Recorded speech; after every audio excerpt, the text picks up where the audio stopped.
what does gutsy mean to you, my friend? Oh, I love this question. To me, gutsy means following your own path.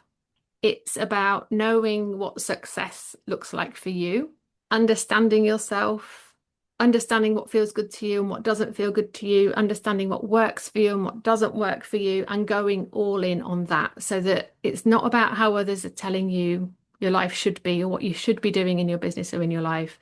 It's about you knowing what you want for your own life and going after it. And for me, that takes guts. So that's what gutsy is for me. Welcome to the Gutsy Podcast, the show where you learn how to own what you actually want and shift the mind junk that's been holding you back. I'm Laura Ora, keynote speaker, coach, and your guide to help you get clarity, build confidence, and make the gutsy moves that change your life.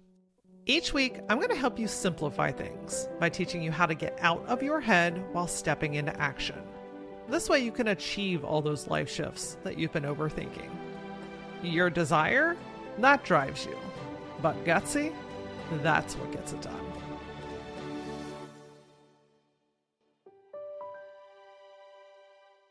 Why are you always rushing? Not just in business, generally in life. Hurrying through dishes, answering messages at stoplights, jumping from one thing to the next, convinced that once you get through this season, then you'll slow down, then you'll rest, then you'll enjoy it. For so many high-achieving women, busyness becomes normal, expected, and sometimes even rewarded. But you and I both know that constantly doing more isn't actually helping you to move forward. It's keeping you stuck, wondering why you're not further ahead. In this episode, I'm joined by Louise Miller, and we're talking about the productivity mistakes that quietly keep people overwhelmed, stuck, and feeling like they're always behind, even when they're getting a lot done. We get into why productivity isn't about doing more, the difference between being busy versus intentional, and how creating space to pause, reflect, and actually think might be one of the most productive things that you can do. Louise has this incredible treehouse metaphor that might completely change the way that you think about progress. So if you've been feeling kind of overwhelmed, pretty exhausted, and like you're constantly moving but not getting anywhere, this conversation is for you. Louise is a productivity mentor, the founder of Make It Happen Club, and the host of the Unfrazzle podcast. She's on a mission to change the world by helping her clients change the world. She partners with coaches, consultants, and community builders who have a big, exciting vision, helping them land their ideas in reality, reach more people, and make a bigger impact, all while being kind to themselves along the way. Louise has just this really grounded approach to her, and I'm telling you, this treehouse metaphor is a game changer. So let's get into it. Hello, Louise. Welcome to the Gutsy Podcast. Hi, Laura. Thank you so much for having me. I'm really excited to be here today. Absolutely. Productivity is one of those topics that I just feel like we can't hear enough of because there's so many different angles, there's so many different tools. So I'm just excited to get your take on it here today. Can't wait. Curious before we dig into the nitty gritty though, have you always considered yourself to be great at productivity? And now you've taken what your goodness and are teaching people, or did you go through a path and have to find a way and now you're teaching people? What was your journey like? Love that question. I have always been very productive, just comes really naturally and easily to me, but that doesn't mean it was a straightforward path to being that person and then doing what I do now, because actually being very good at productivity made me ill. So back in the day when I had a job, so we're going back, 15 years now, I was that person, that phrase, if you need something doing, give it to a busy person. That was me. I was always very good at what I did, very competent. I got promoted into roles I didn't really want, and then I would run away, start again, that kind of vibe, because I hadn't found my thing. But in all of those roles, I was very good at what I did, always kind of rushing to get as much done as I possibly could, trying to do all of the things. And then in 2015, everything started to unravel for me, and had a real light bulb moment where I was just going to grab a glass of water from the kitchen, and I heard really clearly in my head this sort of question: Louise, why are you always rushing to get everything done? And for me, that was a bit of a life changer. That's no exaggeration to say that. And I realized I only had a choice to make. I could either stay on the hamster wheel that I was on, where I was appreciated and I was rewarded and I was praised for what I was doing, but I was also exhausted and diagnosed with work-related stress and anxiety, or I could find a way to get off.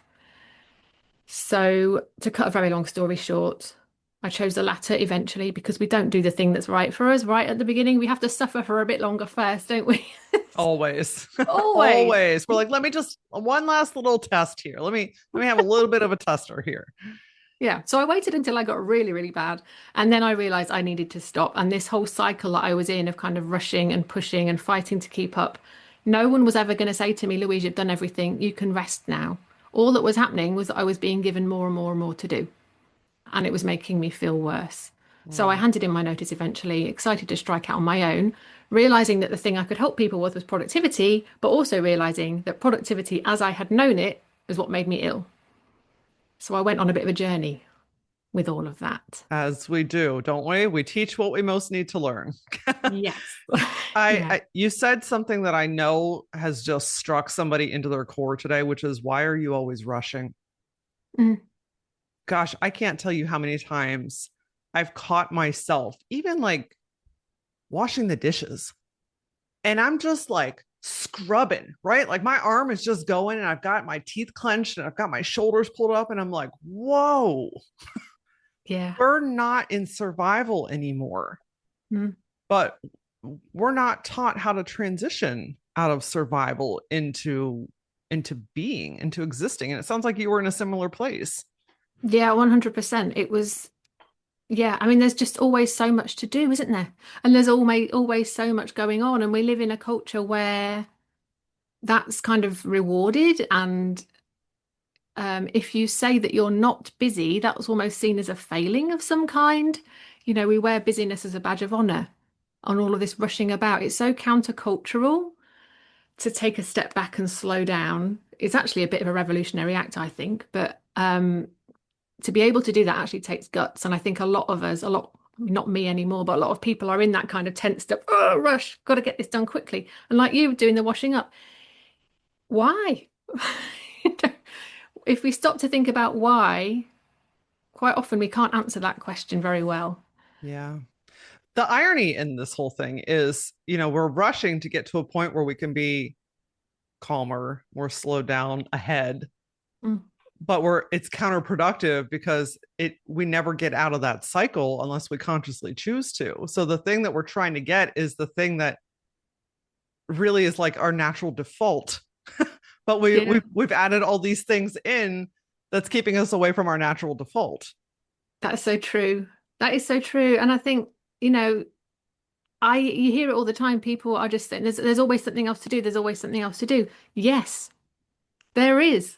So if you wait until there isn't before you allow yourself to get to that natural state of calm and being and all of the rest, you're going to be waiting a very, very long time. So we have to get comfortable with allowing ourselves to go there, even when there's stuff to do. And I think that for a lot of people is the tricky bit. That's the tricky bit. Maybe that's what we're going to dig into here today. Yeah. How do you now define productivity? Mm.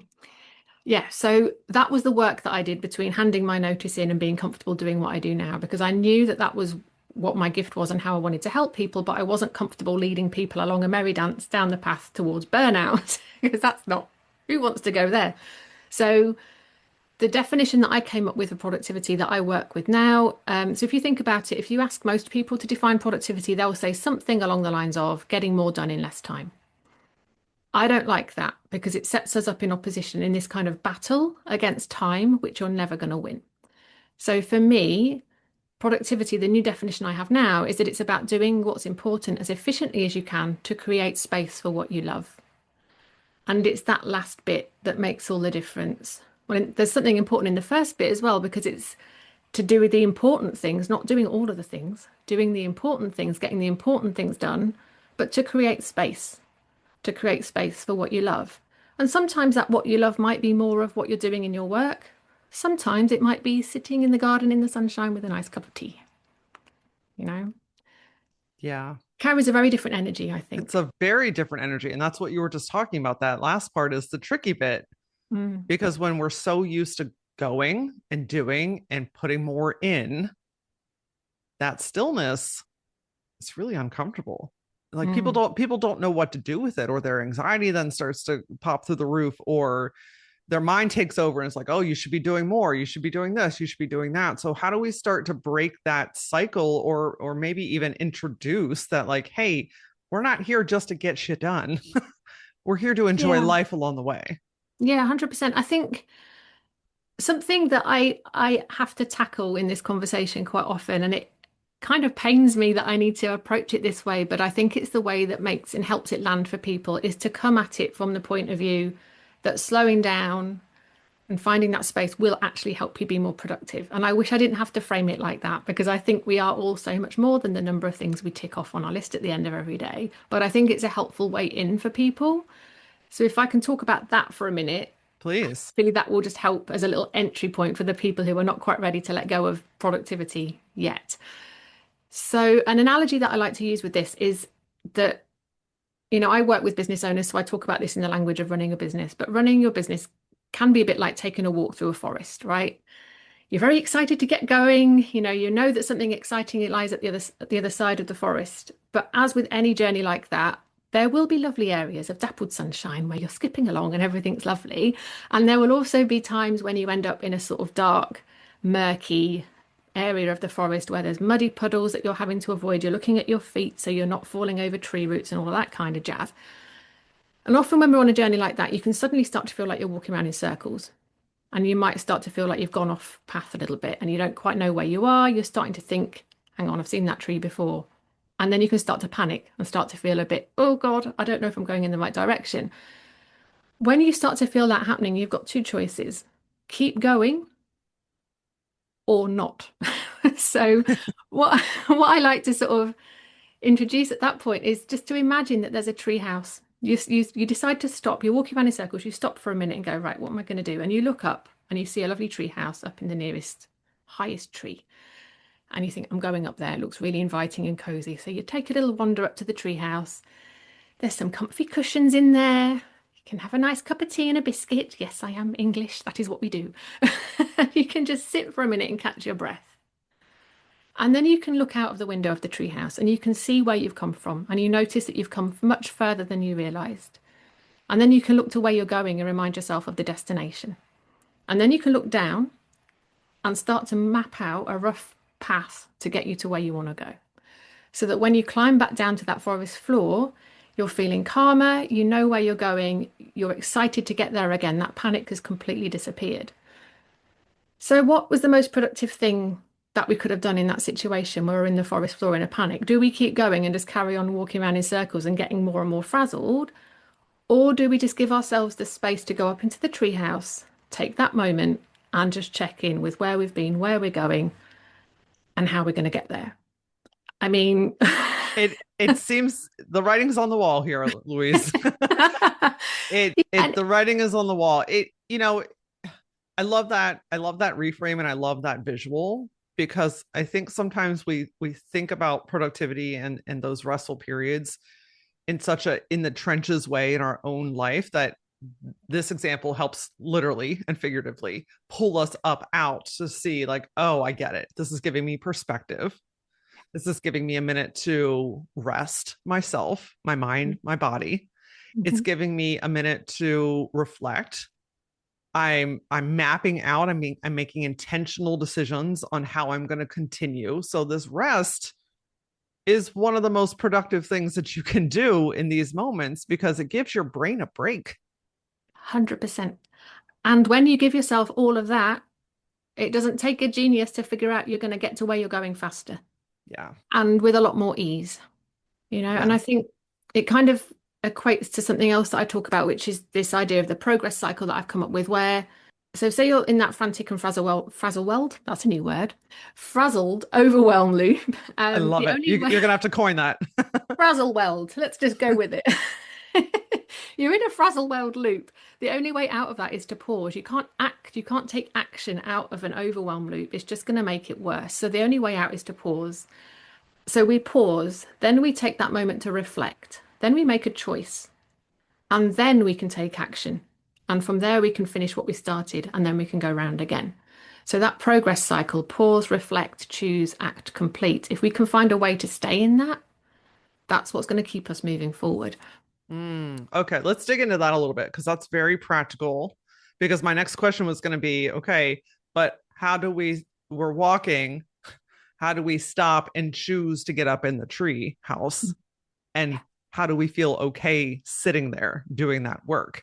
And it sounds like you just answered that. Can you walk us through that cycle, maybe with something that business owners do, or something that we're doing on a day to day? Yeah, so the thing I love about it is that it can work on either a macro or a micro level. So if we talk about kind of the big picture, the kind of micro level first, I think, basically when I'm talking about going up into the treehouse, I'm talking about purposefully planning. Planning is my jam, it's what I help people with. So on a macro kind of big level, I should stop trying to use all these fancy terms, they're tripping me up. You're Um, good. if you think about it as sort of from a planning point of view, at the very least, I think we should be planning at least once a quarter, ideally every month, and then every week, and then every day.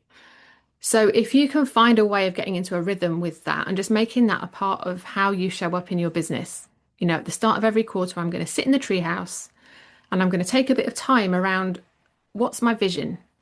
What am I trying to achieve? What are my goals? How much capacity do I have? What else is going on outside of work that is going to impact on my time and my energy? All of that stuff that's going to allow you to make a plan that's realistic for yourself.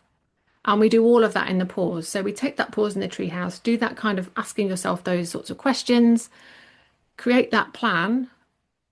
And then tied up in that is the next part of the cycle, which is you're making a choice because you are choosing what you're going to work on during that quarter, which also means choosing what you're not going to get done that quarter, which can be tricky, especially for creative people who want to do all the things. But if we can take that time once a quarter at least, you can then move into action for the rest of the quarter and then complete the things that you've been working on and then do that again at the next start of the next quarter. And again at the start of every month, the start of every week, the start of every day. But on a micro level, after you and I have finished recording this podcast, we could both take a little time in the treehouse and it can take 2 minutes to pause, go, right, how did that go? Happy with how that went? That was great. Happy days. Now I'm going to choose what I'm going to do next. Now I'm going to go do that thing. Rather than what I think a lot of people do is press close on the Zoom room, go off and check the social media, and end up 20 minutes later having just been scrolling for no apparent reason. So we can use it in a really micro way as well, in those little moments between tasks to help us transition from one thing to another with more intention. I'm not saying that's easy because it's a new habit to build, but so it takes practice as with anything. But just having that in your mind as a thing, as a pause, reflect, choose before you take action, over time it becomes easier. That transition period, underrated. Mm, Underrated. I've been talking about that fairly recently as well, and how, just like you said, you close out of the Zoom, you grab the phone, or you immediately open email, or it's still open in the background and it's dinging, when you're doing stuff and you're distracted as you're on the call. And it's like, those are the things that are making us not productive.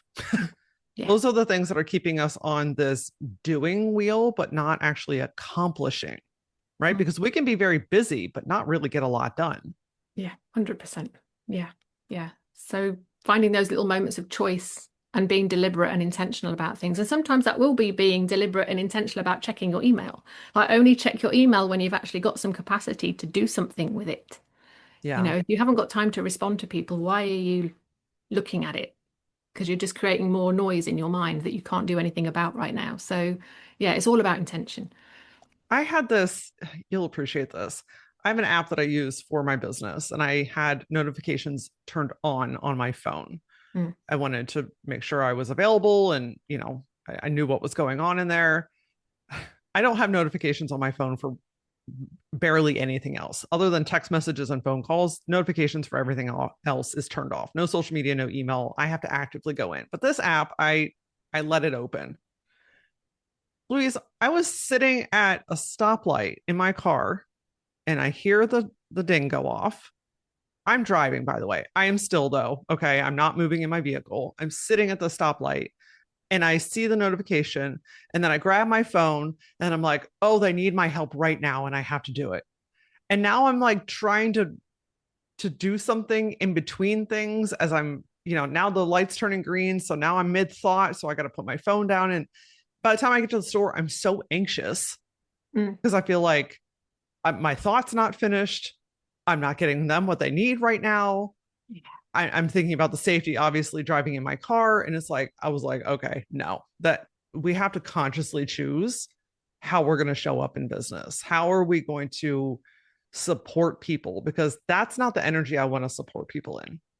So I No. caught that very quickly and I changed it very quickly because I'm like, this is not how we roll anymore. But that's the thing. Like you have to pause long enough to even notice those things and how you're feeling so that you can make a choice that supports your body and your business better. Yeah, 100%. Well done you for noticing that and doing something about it. I see that happen all the time. I think as business owners, we are here to serve our clients and we want them to think well of us and we want to take care of them. But that doesn't mean that we're an instant messaging service and that the minute someone asks a question, they have to have an answer within 30 seconds. Yeah. And the minute you start doing that, you're setting yourself up for people to expect that from you. Yeah. And then that's its own nightmare. So That takes yeah, that takes months, sometimes years of undoing. I yeah, Ask me how I know. I did that in my first business. It took me a long time to undo that standard that I set. And I yeah, think that's the important thing to recognize here is you're setting the standards for how accessible you are, how you respond, when you respond. I mean, if you're on your email at midnight responding to people and clients and inquiries and partnerships or whoever you're communicating with, people start to expect that you're available at all hours of the day and night. yeah. And I think when we don't do that and we have boundaries, that we share our boundaries and then we honor them, I think we're also modeling to other people that it is still possible to run a successful business and to be liked, even, when you're not being that immediately responsive to people. Yeah. It's always the expectation we create in our own head. Yeah, Always. You know what I 100%. mean? And when you Yeah. when you switch it and you realize like, okay, these are boundaries, I uphold them. One, you feel better. Two, you show people what's possible. You give other people permission that they didn't need, but maybe needed to see modeled. Yeah, And things just run more efficiently. It's actually kind of awesome. it is. So nice. You have kind of in the same topic, you've identified that like three main business mistakes that business owners make that end up sabotaging their progress. Can you Yes. tell me what those are and how do we fix those things? Yeah. So I'll tell you what all three are, and then we can talk about each from there. So, thing number one is not focusing on the right things. So that is where, we alluded to it earlier. You're doing busy work, you're being productive, going in the wrong direction, maybe because you haven't got a clear vision of where you want to go. So not focusing on the right things. That's the first thing. Second thing is not setting yourself up for success. So what I mean by that is not considering your capacity, for example, when you're thinking about what you want to get done. So you're setting yourself up to fail before you've even started. And then the third one is not working on their business. So again, it kind of relates to what we've already been talking about, people keeping their head down and pushing through and thinking that's the way to get through it when you're busy is just to keep going and keep your head down. But then you're not giving yourself time to think and you then end up making bad choices or no choices about what you're going to focus on. So those are the three kind of the real reasons that I see people not getting things done.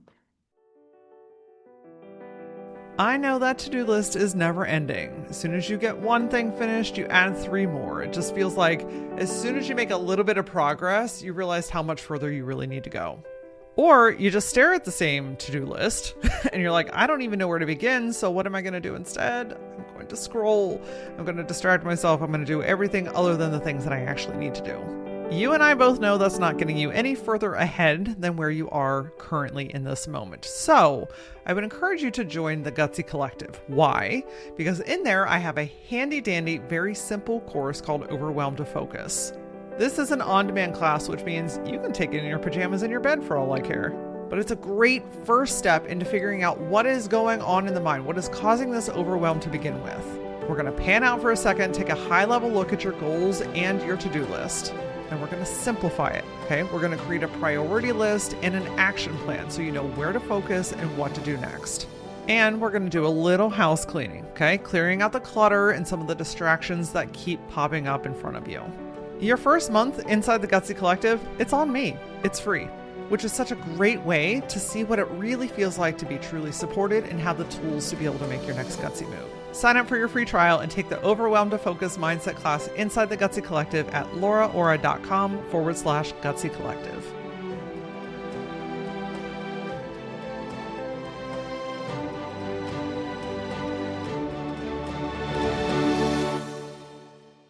Okay. Those are very relatable, understandable. So let's dig in further with each one of them. So Yeah. not focusing on the right things. Can you help us identify what would you consider to be the right things? Yeah, so the right things, this comes back to the definition that I shared earlier of productivity, that it's about doing what's important. So the only way you're going to know what's important is if you know what you want your life and your business to look and feel like. Because how on earth will you know whether you're being productive on the right things if you don't know how you want to be feeling, what you want to be doing, and all of that good stuff? So, productivity is not about doing all of the things as fast as you can. It's about doing the important things with intention. So always start with this with clarity around what you want to achieve. And I mean, I used to find this difficult when someone asked me to, create a vision for my business. I thought that needed to look a certain way. And that if it wasn't this big, elaborate, shiny thing, I was doing it wrong. I've let go of that a long time ago, and I'm now okay with it. I don't necessarily need to know the specifics of what I'm doing in 5 years' time, but I do need to know, for me, how I'm feeling. And to me, that can be a really good kind of beacon that I can use as a filter to put everything else through. So whatever your vision looks and feels like for you, it doesn't matter. It's just, have you got one? Do you know where you want to be in your life? Because if you don't, what is the actual point? You're going to be doing all of the wrong things, because what even are the right things? So it all starts about clarity around what you're trying to achieve. But it's also about feeling excited by what you're doing. Again, hopefully when you've got a vision, that vision is exciting to you. And if you can reverse engineer so that the things that are on your to-do list and on your plan, you can see the connection between those things and your vision, those things that need doing this week will be exciting to you. And that will motivate you to get them done and to do the right things at the right time. So if you're feeling like you're not focusing on the right things, you're stuck in busy work, maybe being productive in the wrong direction, kind of one way of resolving that is to think about your vision and your goals often, not just in January, but often, and then keep checking in with those and make sure you've got an emotionally compelling why attached to the things that you want to get done. Does that make sense? Absolutely. And it completely relates to your purposeful planning. Yeah. That time to sit up in the treehouse and vision and think about it and feel into it and get it. The further you go along into it, the more clear those things get. You start to realize what's really important, what's not. Sometimes you start off thinking that you want one thing and you start doing it and you realize that's not it. And guess what? You get to change your mind. You're allowed to do that. But without that purposeful planning, without that time to really get into your vision and feel into what do I actually want, you're going to keep working towards something that maybe is not even for you.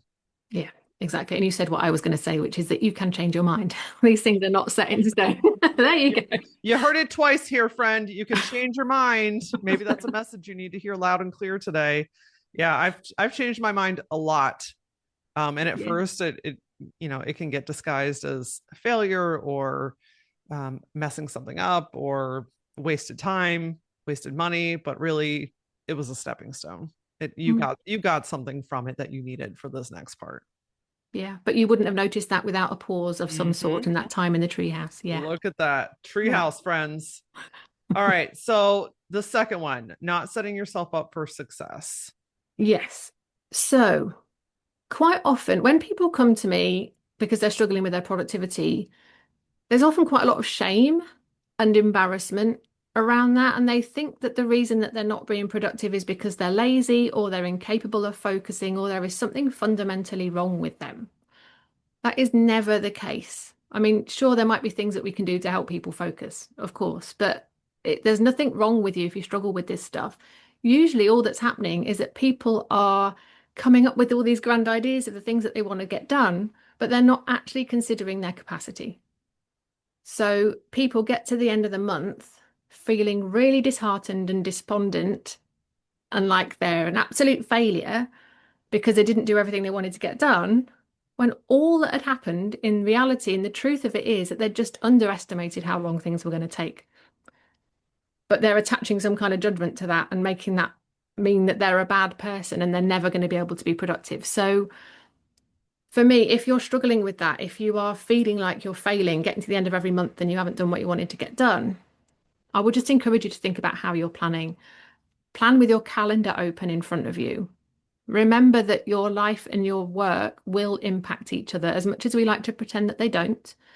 The two things will have an impact on each other. You know, I often work with people who've got kids, maybe they've got aging parents, they've got all of that they're juggling, and we can't pretend that if you've got a child who gets really anxious during exam season and a parent is in hospital for some reason, you can't pretend that you're going to be able to give full capacity and full energy to whatever's going on in your business. So if we can bring all of that kind of awareness and grace to our planning, all of a sudden you'll end up with plans that feel really achievable. You'll have expectations that are based in reality rather than some kind of dreamland of where there's three of you and you've got 48 hours in a day and there's 8 days in a week. Right. But again, you can't notice that there's a problem with that or how to fix it if you never give yourself that time in the treehouse. So it all comes back to the treehouse. It all comes back to the treehouse. This is so important. Like, this is a major shift. When you get real with yourself about what is realistic Yeah. and what is just incredibly ambitious. I'm not telling you to not be ambitious at all. I'm just saying you got to know your limits. Yeah. And to your point, you also have to marry and know what's happening in your real life.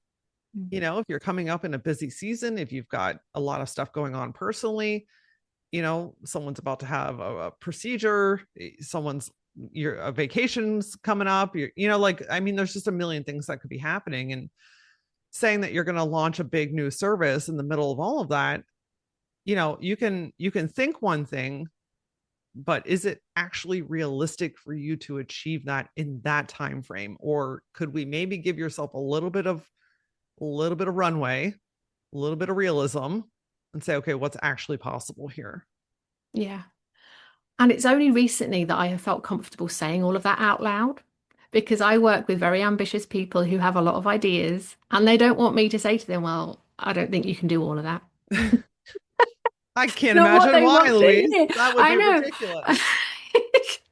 And I don't say that to people. We figure that out together. And I never will say to somebody, I don't think you can do all of that. I will just ask gentle questions. And sometimes they can because they work at such a pace that is alien to me because I like a slow, steady approach. But other people like to work really quickly and really, zinging around all over the place. And that's okay. Your own natural pace is welcome. But it's, yeah, having that awareness. And I think separating any sense of your success or failure from whether or not you got all that stuff done. Well, your self-worth from whether or not you got all that stuff done, because the two things are not connected. But we put them in the same bucket and carry it around, don't we? We do. And then people's confidence hits the floor, their self-belief really suffers, and then that does not bode well when you're running a business. If you're seeing yourself as someone who keeps failing and not meeting your promises to yourself. For sure. How do you separate the worth from the productivity? What do you find is helpful with your clients? So I always at the start of any session, we celebrate. And I'm like, okay, what's gone well? Eve, I'm not interested in what you got done and what you didn't get done. We don't even talk about that. I'm just like, okay, what are we celebrating? What are you proud of? What went well? And quite often that conversation will start with someone going, well, I didn't get anything done. And then they'll start reeling off all of the stuff they did get done. So my job is to gently point out, here's what you did do. And to your point about separating the self-worth from what they got done, because I realize I've gone back into getting stuff done mode. But for me, I will celebrate them when they say, I was really tired and I needed to have a break. I needed the afternoon off. Yep. And I will take a pause and lean into that and make sure that they're acknowledging themselves for that, because that to me is taking care of yourself, taking care of future you. And the other thing I do in the planning I do with people is around, are you leaving yourself space for fun?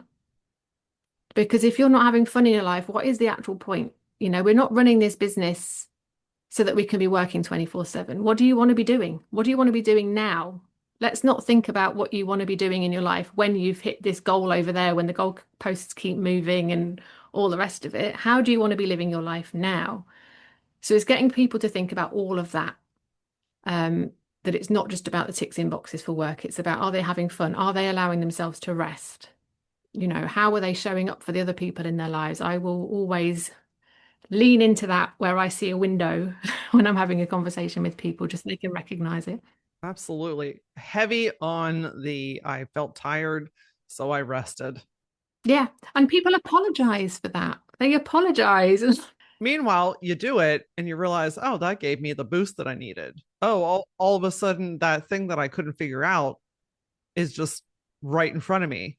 Yeah. Oh, I had a spark of inspiration. Oh, I have energy to hang out with my kids or to go out with my spouse. Or yes, I can go out with my friends this weekend because I realize that there's more to life than checking email and Instagram. You know what I mean? Like, and clearly running a business is substantially more than that, but those two seem to be the ones that get us trapped up and messing with our productivity. Yeah. Number 3, not working on the business. Yeah, so this again, we've already sort of mentioned. I think a lot of people fall into this trap of thinking that when you're busy and there's a lot you want to get done, the only way to get it all done is to keep your head down and keep going and keep working harder. That is a trap. It is adding to the problem rather than solving it. It's understandable that we do that because that's what culture around us is telling us we should do. But we need to be giving ourselves time to think. We need to make those intentional choices around what's important and what isn't. Make those good choices around what you're going to focus on and what can wait. So again, it comes back to that pause, reflect, choose in the progress cycle. And it doesn't need to take very long. I think, what if we could all consider ourselves to have that CEO moment of working on our business, not just once in a blue moon, a couple of times a year? Why don't we do that every day for 10 minutes? It doesn't need to be a big thing. It can just be, okay, I'm just going to have another little, it might just be closing my eyes and thinking, okay, what's my vision? Imagining myself in my vision, just to give myself the motivation that I need. Then looking at what I've got coming up that day or that week and checking that the things I'm going to be working on are actually aligned with where I'm trying to get to. Maybe changing things if it doesn't. Giving ourselves those little moments of being the CEO in our business and working on our business regularly rather than just waiting until we're at some fancy strategy day somewhere that's cost us a lot of money to get to. We can do these things in really small ways and it can be really powerful. Yeah, it makes getting to those bigger goals a lot easier and more enjoyable too. Yeah, 100%. Oh, Yeah. so good. One of my final questions here today, the treehouse. I love how this has come up, right? This has been kind of our grounding spot here today. Mm. In day to day, and I know this is going to look different for everybody, but I know someone is probably thinking, what does the treehouse look like in my life? Like what is my version of a treehouse? Can you give us some examples of what that might be like or look like in a day-to-day basis? Yeah, 100%. So I had a client that I was working with a while ago who came to me on a call saying, I do my plan, but then I'm not, I think she was doing her weekly plan, but she said, I'm not then doing a daily plan. I'm just going to my desk and sitting down and cracking on. So I asked her to walk me through what the first part of her day looks like. And she did. And I could see from the outside in the perfect moment for her to take that treehouse moment, which was when she's having her coffee in the morning, because she does that without fail. She sits quietly with a coffee. So I said, well, can you use that time to have your little treehouse moment and look at your weekly plan and decide, here's what I'm going to do today? And that sounds very simple, but for her was a massive light bulb moment and made a huge difference because it doesn't mean she's doing anything any differently. She's just adding on to something she already does. And we all know from what we know about habits, if we can stack a habit to something we're already doing, then it becomes so much easier. So for her, her little treehouse moment now happens at the beginning of every day. For other people, it could be at the end of the day to just take that moment to pause, close everything down. There's a novel idea. Can you imagine closing all the tabs on your computer down at the end of the day and putting bits of paper away rather than just having it all still in front of you and giving yourself a moment of peace and pause at your desk if necessary before you leave the room, having that little pause, take a breath, close everything down, reflect, how did my day go? What went well? What didn't go so well? Choose what am I going to do tomorrow? And then get up, walk away, have the rest of your evening knowing that you've kind of, again, that transition that we spoke about earlier, transitioned into your evening. Um, on a bigger level, it could be that you choose every Friday afternoon that you're going to have a moment in the treehouse to plan the following week, or that on the first Monday of every month, you're going to do your monthly planning in that treehouse. It's finding what works for you and how you work best. But there's so many different ways. It's just it's so simple that our brains want it to be more complicated. Yeah. But the reality is it is that simple, but it comes down to the choice of doing it. Which is not always easy when you're busy and your brain is going so fast. In which case, you could set yourself a little reminder on your phone to ping at you at a certain point, just as a little reminder while you're getting into the habit. I've got a graphic with a visual of it of what the progress cycle looks like, and a lot of people like to have that somewhere where they can see it, so that it catches their eye, that's just a little reminder for them. This, how can you remind yourself? Because we're not expecting people to just suddenly nail it immediately. Yeah, well, it is a new habit. You're breaking a cycle. Yeah. You're introducing something new into your life. But I'll tell you what, after a couple of times doing it and realizing how much easier things are on the other end, how much more enjoyable it is, how much you actually feel like you're productive, not just theoretically, it can become part of your habit stack pretty darn quickly, because you're like, oh, this actually works, and I want to feel more of this. Yes. And that's exactly, you've hit on something there that's really important, is to notice how it feels. Because if you just do it and then barrel through to the next thing without noticing the difference that you're feeling, you're not going to get the benefit. So notice that difference. Absolutely. Louise, I love your energy. I love what you do. I want to make sure everyone knows where to find and connect with you. What's the best place? Thank you. Yeah, so I have a very nifty quiz. So those three areas where that we talked about earlier, so not focusing on the right things, not setting yourself up for success, and not prioritizing working on your business, I realize it can be really tricky to identify which area needs most attention and how you can do better in that area. So that's why I've created this lovely free assessment that will help you figure out where you're getting it in your own way in each of those three areas, so that you can do something about it. So you'll get a score in each of those three areas. It's very fancy. And then you'll get a carefully curated set of resources from me to help you make small changes that will make a big difference based on your score. And it takes on average about, I think last time I checked, 2 minutes, 37 seconds to complete. So it won't take very long. And if you want that, it's at louisemiller.uk/quiz. Perfect. Well, run, don't walk to take that quiz. 2 minutes, 37 seconds. We've got that. We've got that time here today, friends. I'm going to link that in the show notes to make it extra easy. And I've got to know, what does gutsy mean to you, my friend? Oh, I love this question. To me, gutsy means following your own path. It's about knowing what success looks like for you, understanding yourself, understanding what feels good to you and what doesn't feel good to you, understanding what works for you and what doesn't work for you, and going all in on that, so that it's not about how others are telling you your life should be or what you should be doing in your business or in your life. It's about you knowing what you want for your own life and going after it. And for me, that takes guts. So that's what gutsy is for me. One of those pieces that Louise talked about today, I have to consistently remind myself, which is purposeful planning, like coming up out of the weeds, working on the business, like really seeing things from a high level.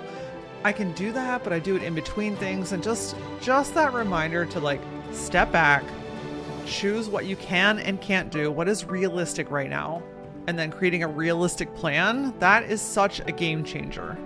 And remember, if you want to find out the real reason you're not getting things done, take Louise's quiz. I've linked it down below in the show notes.